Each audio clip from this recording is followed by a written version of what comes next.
তোমরা যদি তোমাদের জীবনটাকে সুন্দর করে সাজাতে পারো, তোমরা যদি ইসলামিক সমাজটাকে সুন্দর করে সাজাতে পারো,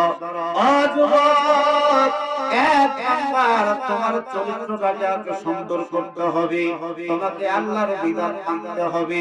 রব্বুল আলামিন আমাদেরকে তার দাসত্ব গোলামীর জন্য আল্লাহ বানিয়েছে।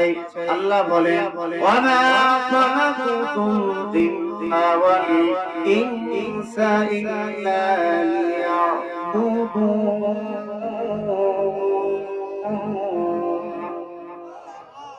আমার বাবাজি ভাইয়েরা, আল্লাহ তাআলা আমাদের ক্ষমা বানায় নাই, আল্লাহ বানিয়েছে তারা দাসত্ব গোলামীর জন্য। আমরা আল্লাহর দাসত্ব গোলামী করি, আমরা আল্লাহর নাফরমানি না করি। ও যুবক ভাইরা, তোমাদের যুব সমাজের উদ্যোগে মাহফিল দিয়েছো, আলহামদুলিল্লাহ। তোমরা বার্তা যাত্রা প্যান্ডেল করতে, তোমরা বার্তা গান বাজনা দিতে, কিন্তু তোমরা দাও নাই, তোমরা দিয়েছো কোরআনের মাহফিল। তোমাদের জন্য মালিকের শাহী দরবারে দোয়া করি, আল্লাহ যেন তোমাদেরকে হেদায়েতের মতো মহান দৌলত আল্লাহ দান করে। সকলে বলে আমিন।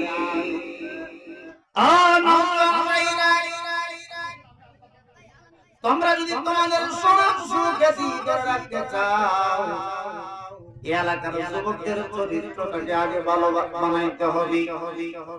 কারণ চরিত্র যেমন একটা সম্পদ, কারো যদি টাকা চুরি হয়ে যায়, ডাকাতি হয়ে যায়, ছিনতাই হয়ে যায়, হারিয়ে যায়, আল্লাহ রাব্বুল আলামিন হয়তো তাকে সম্পদের মালিক বানায় দিবে, আল্লাহ তাকে সম্পদ দিয়ে দিবে।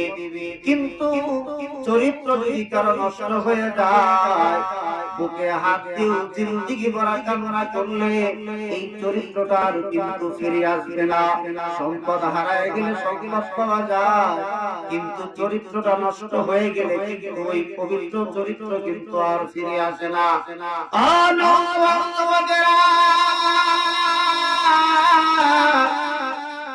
বিশ্ব নবী রাহমাতুল লিল আলামিনের দরবারে একজন নওজোয়ান সাহাবী কালেমা পড়ে মুসলমান হয়ে গেছে।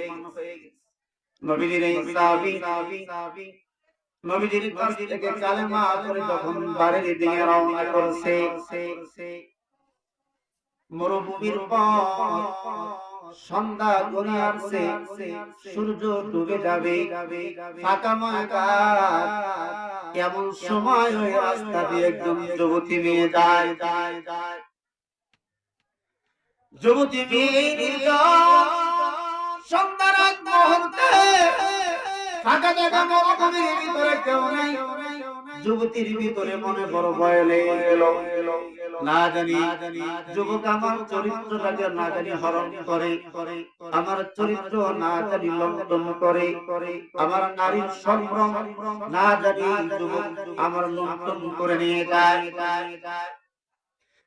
যুবতী মেয়েটা রাস্তার ভিতরে থরথর করে কাঁপতেছে। যুবক মেয়েটার অবস্থা বুঝতে পেরে ডাকতে বলে, ও আল্লাহর বান্দি, ও যুবতী, তুমি ভয় পেও না। তুমি মনে করছো তোমার চরিত্রটা আমি নষ্ট করে দিব, তোমার নারীত্ব মহাসম্পদ আমি নষ্ট করে দিব না। না না, তুমি আমার সম্পর্কে তুমি জানো না আমি কে। আমি বিশ্ব নবীর ছাত্র, আমি বিশ্ব নবীর দরবারের সাহাবী, আমি একজন মুসলমান, আমি নবীজির ছাত্র, নবীজির সাহাবী হয়ে বিশ্ব নবীর দরবারের সদস্য হয়ে, ও যুবতী, আমি তোমার চরিত্রকে নষ্ট করতে পারি না। এলাকার যুবকদেরকে বলি, ও যুবক ভাইরা, তোমরা তোমাদের চরিত্রকে সুন্দর করে সাজাও। তোমরা নামাজ পড়ো, তোমরা মদের নেশা করিও না, গাঁজার নেশা করিও না। তোমাদের জীবনের মহা সম্পদ শ্রেষ্ঠ সময়টা দ্বীনের পথে, ইসলামের পথে কাজে লাগাও। তোমরা যদি ইসলামের পথে তোমাদের সময়কে কাজে লাগাও, সমাজের যুবকরা যখন ইসলাম প্রিয় হয়ে যাবে, ওই সমাজের মধ্যে ইসলাম জিন্দা হয়ে যাবে। চিল্লায় বলেন।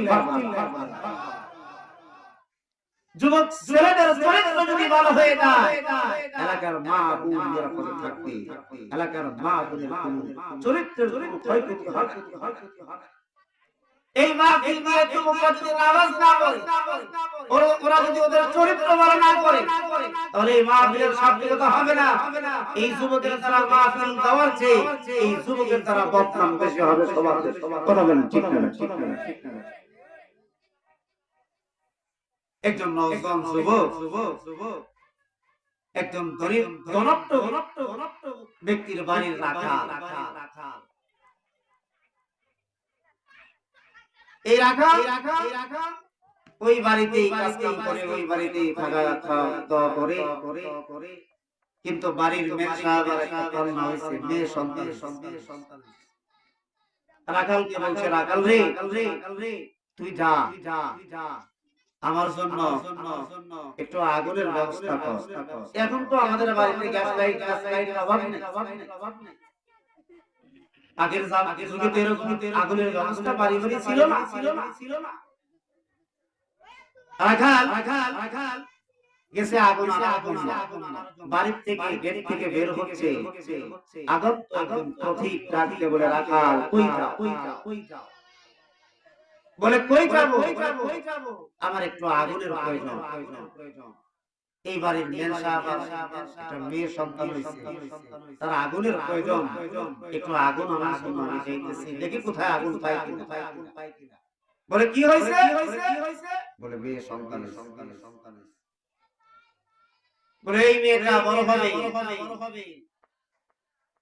আর এই মেয়েটা বড় হওয়ার পরে 100 পুরুষের সাথে তার চরিত্রকে বিলিয়ে দিবে। আর ওই মেয়েটা এই বাড়ির রাখালের সাথে, অবশেষে এই বাড়ির রাখালের সাথে ওই মেয়েটার বিবাহ। রাখাল বলে এই মেয়ে বড় হবে, 100 পুরুষের সাথে তার চরিতার্থ করবে, এরপরে আমার কি হবে? আগুন আনা বাদ দিয়ে আগে ওরারে দুনিয়া থেকে বিদায় করে নেই, তারপরে যা হয় পাবে। কথাটা কি বুঝছেন? আগুন আনা বাদ দিয়ে আগে ওরারে বিদায় করে নেই, তারপরে যা হয় হবে। যে কথা সেই কাজ। ধারালো একটা চাকু বা ছুরি, একটা অস্ত্র,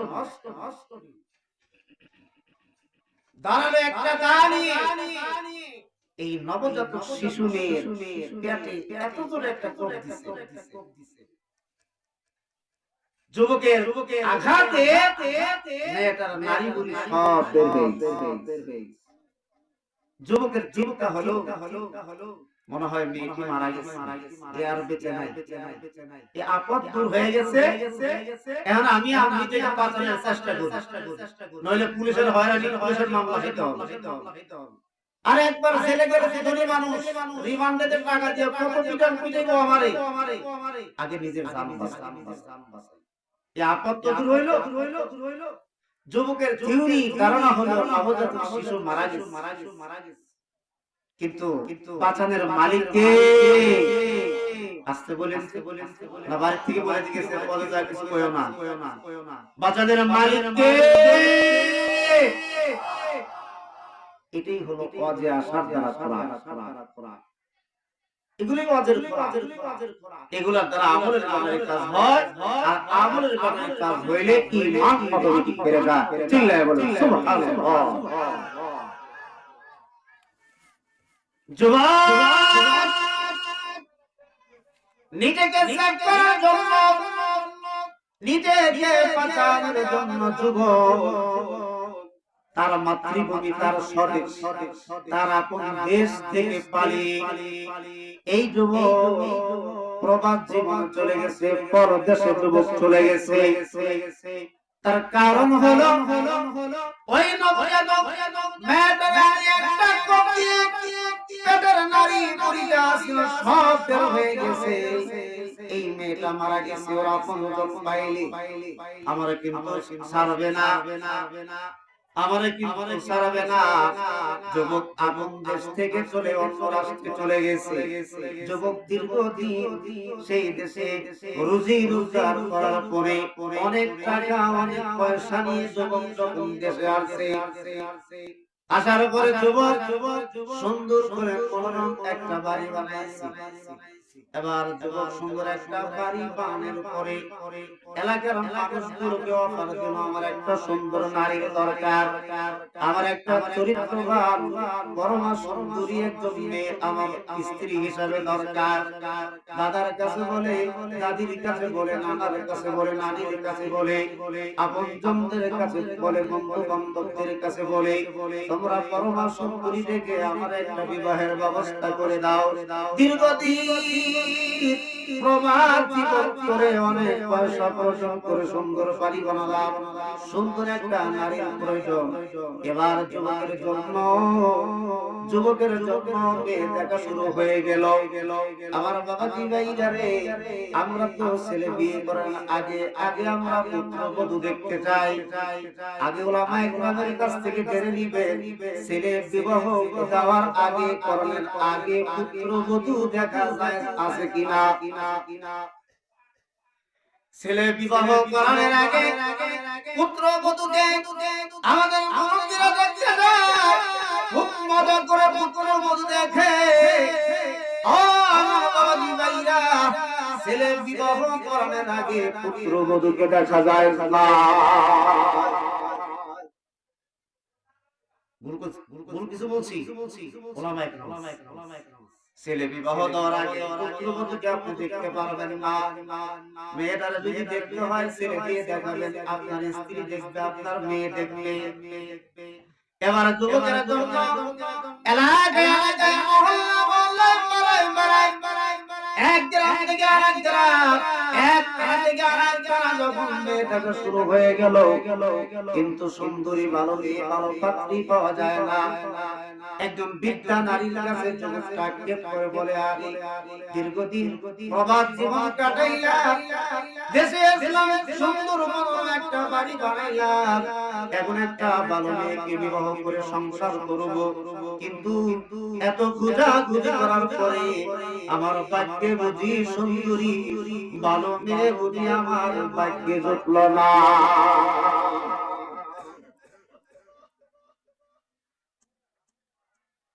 শুরু থেকেই যুবক ভাইয়েরা, আপনারা মাহফিল দিয়েছেন, আপনারা ভলেন্টার আশেপাশের আওয়াজ করে, বাচ্চাদের আওয়াজ করে, মাহফিল সুন্দর হবে।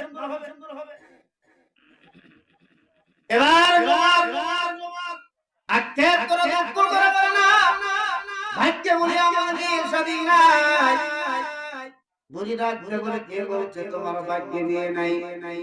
আমার কাছে সুন্দরী একটা পাত্রীর সংবাদ আছে, তুমি যদি চাও ও যুবক, আমি তোমাকে সেই সুন্দরী মেয়েটার ঠিকানা লোকেশনটা দিতে পারি। বলে হ্যাঁ, বলেন লোকেশনটা বলেন, লোকেশন দেন, আমি ওই বাড়ি। এবার যুবক মেয়েটাকে দেখার জন্য মেয়ের বাড়ি গেছে। মেয়ে দেখা মাত্রই চয়েস হয়ে গেল। চয়েস হওয়ার পরে দিন তারিখ নির্ধারণ হয়ে গেল বিবাহের। বিবাহ করে যুবক যখন স্ত্রীকে যখন বাসর করে এনেছে, স্ত্রী দেখা তুমি দীর্ঘদিন প্রবাদ জীবন কেন কাটাইলা?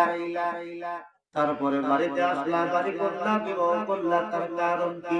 এতদিন প্রবাদ জীবন কেন কাটাইলা? বলে, বিবিরে তুমি কি শুনতে চাও কেন আমি এত দীর্ঘ সময় প্রবাদ জীবন কাটিয়েছি? বলে আপনি বলেন। বলে, আমি একদম বাড়ির রাখাল ছিলাম।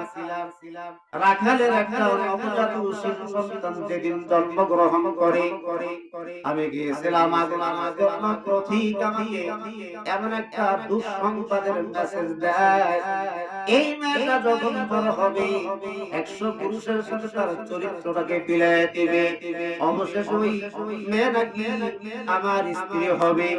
এই কথা জানার পরে আগন্তুক প্রত্যেকের কাছ কাছ থেকে এই কথা জানার পরে আমি একটা ধারালো অস্ত্র দিয়ে ওই মেয়ের পেটের উপরে এমন জোরে কোপ দেই, পেটের নাড়িগুলি বের হয়ে যায়। আমি ভয়ে পালিয়ে নিজেকে আত্মরক্ষা করার জন্য দীর্ঘদিন আমি প্রবাদ জীবন কাটাইছি। স্ত্রী ডাকতে বলে, বলেন স্বামী আমার,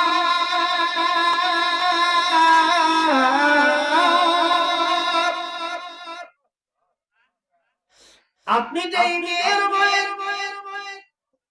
যেই মেয়ের পেটে আপনি দাঁড়ালো অস্ত্র দিয়ে আপনি যখন কোপ দিয়েছিলেন, আমি আপনার স্ত্রী, আমি তো আর কেউ নয়, আমি আপনার সেই দাঁড়ালো অস্ত্রের আঘাতে কোপ দিও যার নবজাত শিশু অবস্থায় পেটের নাড়িগুলি সব বের হয়ে গিয়েছিল। আমি অসুস্থ হয়ে যাই, অজ্ঞান হয়ে যাই, ক্লান্ত হয়ে যাই। আমার পরিবার থেকে আমাকে মেডিকেলে ভর্তি করা হয়। ভালো চিকিৎসক দ্বারা ভালো চিকিৎসা দেওয়ার পরে আমি সুস্থ হয়ে উঠি। আমি যখন বড় হয়ে যাই, সুস্থ হওয়ার পরে যখন বড় হয়ে যাই, আমি বড় হওয়ার পরে কতগুলো পুরুষের সাথে আমি রাত্রি যাপন করেছি, আমি এটা সঠিক বলতে পারবো না। স্বামী রে, আমি একাধিক পুরুষের সাথে আমি রাত যাপন করেছি, একাধিক পুরুষের সাথে। আমি মুরব্বিদেরকে বলবো, নওজোয়ান ভাইদেরকে বলবো, স্ত্রী ছাড়া অন্য জায়গায় রাত কাটায়েন না। সময় পাইলে বলবো, কত বড় অপরাধ, এই একটা অপরাধী আমাদের জাহান্নাম পর্যন্ত পৌঁছায় দিতে পারে। আমার ভাইরা, আমাদের নামাজ রোজা হজ যাকাত আল্লাহর দরবারে কবুল হবে কি জানি না, কিন্তু আল্লাহর কাছে কত পবিত্র চরিত্রটা নিয়ে যদি আল্লাহর কাছে দাঁড়ানো যায়, আল্লাহকে যদি সেদিন বলতে পারেন, মালিক দুনিয়াতে তোমার হুকুম আদায় করেছি, নামাজ রোজা করেছি, কতটুকু কবুল হয়েছে জানি না, রব্বুল আলামিন চরিত্রটাকে সুন্দর করে সাজিয়েছি, চরিত্রের মতো সম্পদ কোনোদিন নষ্ট করি নাই।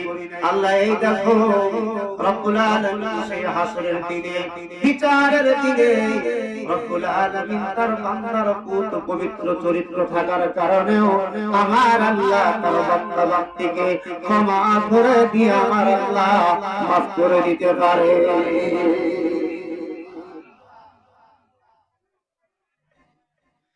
মেয়েটি ডাকতে পারে, স্বামী তুমি 4 বার প্রবাদ জীবন চালিয়েছ, আমি সেই তুমি আমাকে হত্যা করেছিল না, তোমার থিওরি ধারণা হলো আমি দুনিয়ার থেকে বিদায় নিয়েছি, কিন্তু স্বামী রে, ওই মহান মালিক আল্লাহ আমাকে বাঁচিয়ে রেখেছে।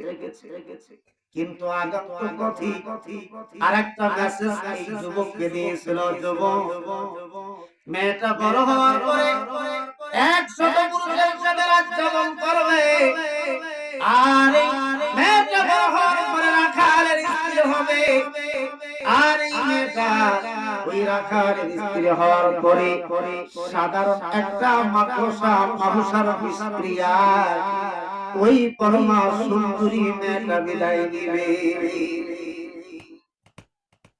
আমি সেই যুবক।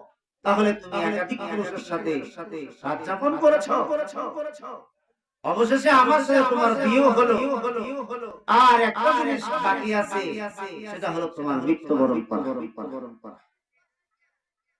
যেহেতু আমি সুন্দর একটা বাড়ি বানাইছি, আরামদায়ক বিছানা করেছি, যাতে মাকড়সা মাহুসা এই ঘরের ভিতরে জাল বানাইতে না পারে, আমি সেই ব্যবস্থা করব যাতে তুমি মারা না যাও, আর আমি আয়েশে সংসার করতে পারে, জীবন যাপন করতে পারে।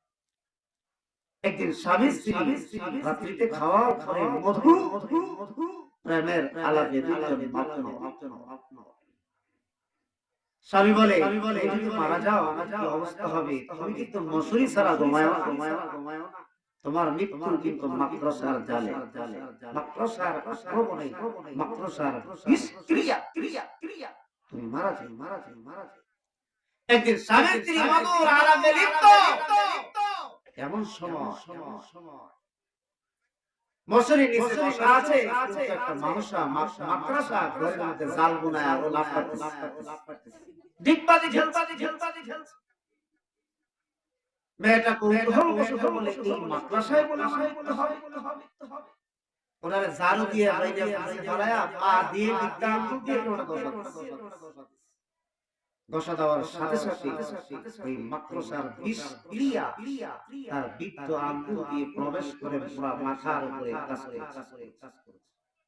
এই মেয়েটা মাহুসার বিষক্রিয়া এর মৃত্যু ছিল এইভাবে। এই যুবতী মেয়েটা মাকড়সার বিষক্রিয়ায় যুবতী দুনিয়া থেকে বিদায় নেয়। আমার উদ্দেশ্য হলো আমার তেলাওয়াত কিন্তু আয়াতে আল্লাহ কি বলছে।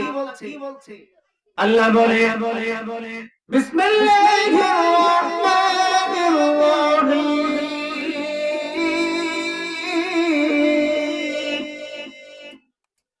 আইনামা তাকুনু ইদরিকুমুল মাউত ওয়ালাউ কুনতুম ফি বুরুজিন মুশাইয়াদা।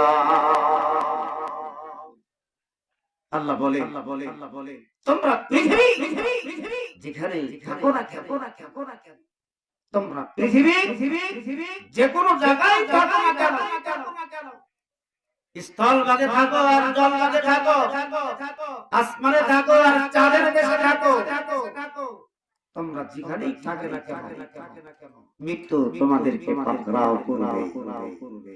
এটা আমার আল্লাহ রাসূল ভাই তুহফাতুল মুমিনিন আল মাউত, মৃত্যু ঈমানদারের জন্য উপহার শুরু। আমার তেলাওয়াত কিন্তু আয়াত এবং হাদিস। আল্লাহ কোরআনে বলেন তোমরা যেখানেই থাকো না কেন মৃত্যু তোমাদের পাকড়াও করবে। রাসূল বলে তুহফাতুল মুমিনিন আল মাউত, মৃত্যু ঈমানদারের জন্য উপহার। কিরকম উপহার? একজন ঈমানদার তার পরপারে জান্নাতে যাইতেই হলো তার মৃত্যু হলো তার বাধা। সুবহানাল্লাহ। যুবক ভাইয়েরা, মুরব্বি বাবারা, যারা ওয়াজ দিয়েছেন আর যারা শোনা করতে এসেছেন, এই পৃথিবীতে কোন নবী রাসূল ওলি আল্লাহ কেউ বেঁচে নাই। আমাদের অনেকেরই মা নেই, বাবা নেই, আমরা অনেকেই জমিনে থাকতে পারবো না, আমাদেরকে যেতে হবে। যাওয়ার আগে ঈমানটাকে সুন্দর করে সাজা, আমলটাকে সুন্দর করে সাজা। ঈমান আর আমল ছাড়া যদি আপনি কবরে যান, আলমে বারজাতের জগৎটা, কবরের জগৎটা আপনার জন্য সুখীময় হবে না, শান্তিময় হবে না। কবরের জগৎটা আপনার জন্য একটা অশান্তিময় একটা জগৎ হয়ে যাবে। আমার বাবাজি ভাইরা, একজন ঈমানদার, একজন নামাজীকে যখন কবরে রাখা হয়, রাসূল বলেন আল কবরু রাউযাতুন মিন রিয়াদিল জান্নাহ আও হুফরাতুন মিন হুফারিন নার। ঈমানদারের কবরটা প্রশস্ত হয় জান্নাতের বাগান সমূহের একটা বাগানে ঈমানদারের কবরটা পরিণত হয়। চিল্লায়ে বলেন সুবহানাল্লাহ। আও হুফরাতুন মিন হুফারিন নার। বেনামাজি, বেঈমান, মুরতাদ, এদের কবরটা একেবারে সংকীর্ণ হয়, ছোট হয়। এই ভাই একটা সাউন্ড আউট, আমি তো চলে যাব, ওনারা কষ্ট হইতেছে।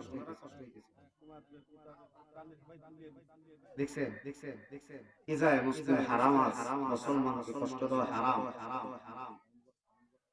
একটু জিকির করি লা ইলাহা জবান করে লা ইলাহা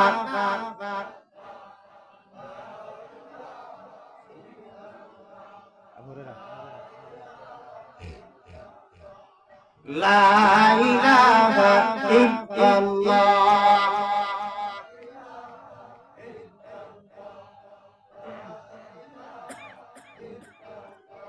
লা ইলাহা ইল্লাল্লাহ লা ইলাহা ইল্লাল্লাহ মুহাম্মাদুর রাসূলুল্লাহ সাল্লাল্লাহু আলাইহি ওয়াসাল্লাম। আমাদের নবী একদিন একটা কবরস্থানের পাশ দিয়ে নবীজি একদিন কবরস্থানের পাশ দিয়ে যাওয়ার সময় দেখে একটা কবরের মধ্যে ভয়ানক আযাব শাস্তি নবীজি ওই কবরের মুক্তার জন্য মালিকের শাহী দরবারে দুই হাত উত্তোলন করে দোয়া করে। আল্লাহ রাব্বুল আলামিন পরিষ্কার জানায় দেয়, আপনি যদি এই মুক্তার জন্য দোয়া করেন আপনার দোয়াটাও আমি কবুল করব না। কথাটা বুঝছেন? আল্লাহ পরিষ্কার জানায় দিলেন, বন্ধু আপনি যদি এর জন্য দোয়া করেন আমি আল্লাহ আপনার দোয়াও এর ব্যাপারে কবুল করব। নবীজি হতভম্ব, আরে কবরে না জানি কত বড় পাপী এই কবরে ঘুমাইছে, আমার দোয়া আল্লাহ কবুল করবে না। আরে নবীজি আশ্চর্য হয়ে গেছে, নবীজি কাঁদতেছে। আর ওই কবরস্থানের পার্শ্ববর্তী এলাকায় যতগুলো মানুষের বসবাস আছে সকলকে লক্ষ্য করে নবীজি বলছে, আগামী অমুক দিন তোমরা সকলেই কবরস্থানের কাছে সকলেই তোমরা এসো যাদের আপনজন এই কবরে ঘুমায়। প্রতিটা কবরে মুর্দাদের আপন জীবিত আত্মীয় স্বজন ছেলে হোক মেয়ে হোক মা হোক বাবা হোক ভাই হোক কিন্তু নবীজি লক্ষ্য করে দেখলেন ওই কবরের কাছে কেউ যায় নবীজি আরো আহারে এই মুর্দা বুঝি দুনিয়াতে কেউ বেঁচে নাই, থাকলে তো আসে।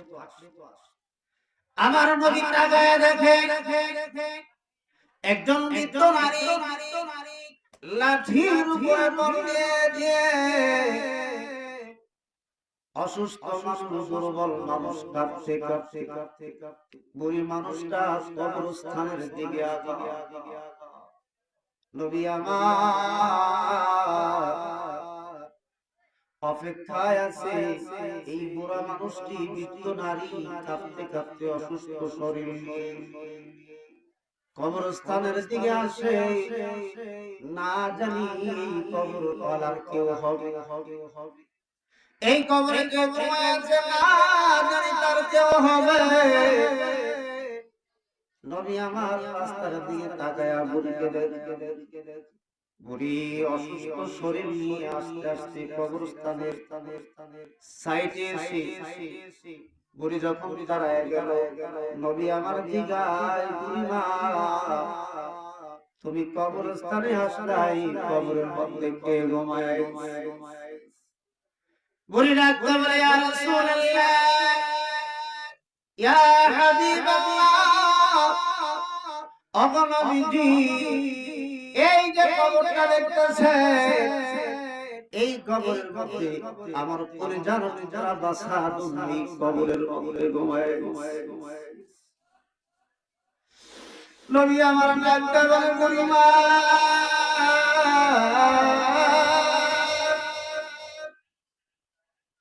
তাহলে এই কবরটা তোমার ছেলের? বুড়ি বলে, ইয়া রাসূলুল্লাহ, ইয়া হাবিবাল্লাহ, কবরটা আমার ছেলে। নবী আমার ডাকতে বলে, বুড়িমা রে তোমার ছেলের কবরের মধ্যে আযাব হইছে। বুড়ি নবীদের জবানে ছেলের কবর আযাব হয়। বুড়ি শোনার পরে হাসে আর বুড়ি বলে, আলহামদুলিল্লাহ। নবী আমার বিদায়ের বুড়ি সন্তানের বিপদের সংবাদ শুনে পৃথিবীর কোন মা আসতে পারে না। ও বুড়ি, তোমার সন্তান কবরের মধ্যে আযাবে আছে, কষ্টে আছে, আর তুমি তোমার সন্তানের বিপদ মুহূর্তে তুমি খুশি হয়ে আলহামদুলিল্লাহ বলছো। আল্লাহর পয়গম্বর আমাদের জাতির পিতা ইব্রাহিম খলিলুল্লাহ নমরুদের অগ্নিদগ্ধের ভিতরে পয়গম্বর ইব্রাহিম আলাইহিস সালামকে রশি বেঁধে যখন চরক গাছের সাহায্যে আল্লাহর পয়গম্বর ইব্রাহিম আলাইহিস সালামকে ফারানের জন্য যখন সমস্ত মানুষেরা টানাটানি শুরু করেছে, পয়গম্বর ইব্রাহিম আলাইহিস সালামের কোনো দুঃখ নাই, কোনো আফসোস নাই, কিন্তু পয়গম্বর ইব্রাহিম আলাইহিস সালাম লক্ষ্য করে দেখলো তার বাবা আজও সে চরকের রশি ধরে ধরে আমাকে ফালানোর জন্য, ইব্রাহিম নবীকে ফালানোর জন্য, ইব্রাহিম নবীকে আমাকে চরক আগুনে ফালানোর জন্য চরক গাছের রশি ধরে ধরে আমার বাবা পর্যন্ত আমার শত্রু হয়ে চরকের রশি ধরে টানে আগুনে ফালানোর জন্য। ইব্রাহিম আলাইহিস সালাম এই দৃশ্য দেখে চোখের পানি ছেড়ে কাঁদতেছে। মালিক ডাকতে বলে, আমার পয়গম্বর কেন আপনি কাঁদেন? কান্নার কারণ কি? পয়গম্বর ইব্রাহিম ডাকতে বলে, আল্লাহ আমার দেশের মানুষেরা নফরতের সম্পরা অনুসারীরা আমার আগুনে ফালানোর জন্য চরকের রশি ধরে ধরে টানে, আমার দুঃখ ছিল না, কিন্তু আমি আমার বাবাকে দেখলাম এই দিকে আসে, আমি মনে করেছিলাম আমার বিপদের সময় আমার টুকুনি মা আসতে পারে নাই, আমি মনে করেছিলাম আমার বিপদের সময় আমার দুকুনি বাবা আমার পাশে দাঁড়িয়ে যাবে না গো আল্লাহ, আমার বাবা পর্যন্ত আমার স্বপ্ন হয়ে চরকের রশি ধরে আগুনে ফালানোর জন্য টানতেছে। আমার একটা ডাক দেওয়ার পয়গম্বর আপনার বিপদের সময় মা আসতে পারে নাই, আপনার বাবা এসে মনে করেছিলেন আপনার সাহায্য করবে, আপনার বাবা পর্যন্ত সাহায্য করলো না, কিন্তু আমার পয়গম্বর আপনি কান্না করবেন না, আমি আল্লাহ আপনাকে আগুন থেকে বাঁচাবার জামিনদার হয়ে গেলাম। নবী আশ্চর্য হয়ে বুড়ি সন্তান যদি কষ্টে থাকে মা সহ্য করে না, বাবা সহ্য করে না, নবী কয়, বুড়ি ও বুড়ি, সন্তান কবরে আযাবের মধ্যে আছে আর তুমি খুশি হইলা, শুকরিয়া কইলা, কারণ থাকে। বুড়ি ডাকতে বলে, ইয়া রাসূলুল্লাহ, ইয়া হাবিবাল্লাহ, আপনাকে কারণ জানতে চান। তার কারণ হলো এই কারণ আগে দুইটা কথা ভালো করে মনে রাখবে, আল্লাহর আদালতে অপরাধী হবে দুইটা বিষয়, একটা হলো হকুল্লাহ আর দ্বিতীয়টা হলো হকুল ইবাদা। আল্লাহর হকের ব্যাপারে হয় বান্দা আল্লাহর আদালতে অপরাধী হবে, দুই নাম্বার না হয় বান্দার হকের ব্যাপারে অপরাধী হবে। বান্দার হকের মধ্যে সবচেয়ে বড় হক হলো মা বাবার হক। এলাকার যুবকদেরকে বলবো, ও যুবক ভাইরা, তোমরা ওয়াজ মাহফিল দিয়েছো, তোমাদের সংগঠনের পক্ষ থেকে যুবকদের পক্ষ থেকে যুবকরা তোমরা মাহফিল দিয়ে যদি মারে পিটাও, মা বাবারে যদি বাপ কাপড় না দাও, ও যুবক তোমাদের মাহফিল দিয়ে কোনো লাভ নাই। ও যুবক তোমরা যদি নামাজ না পড়ো, তোমাদের এই মাহফিল দিয়ে কোনো লাভ নাই। ও যুবকরা নিজেদের জীবনটাকে সুন্দর করে সাজাও, নিজের মা বাবার খেদমত করো, আগে আল্লাহর হুকুম মানো, মা বাবার খেদমত করো, এটা আল্লাহর হুকুম। আস্তে আস্তে বলছি, বিশ্বনবী ডাকতে বলে, বুড়ি মারে তোমার সন্তান বিপদে আছে, তুমি হাসো আর আলহামদুলিল্লাহ বলো, কারণ কি? 10 মিনিট পরে নিয়ে আসো, হুজুরকে 10 মিনিট পরে নিয়ে আসো, বলি ছেড়ে দে। আল্লাহর নবী বুড়ি মাকে জিজ্ঞাসা, ও বুড়ি মা, তোমার ছেলের কতটা আমার শোনাও। লিল্লাহি তাকবীর।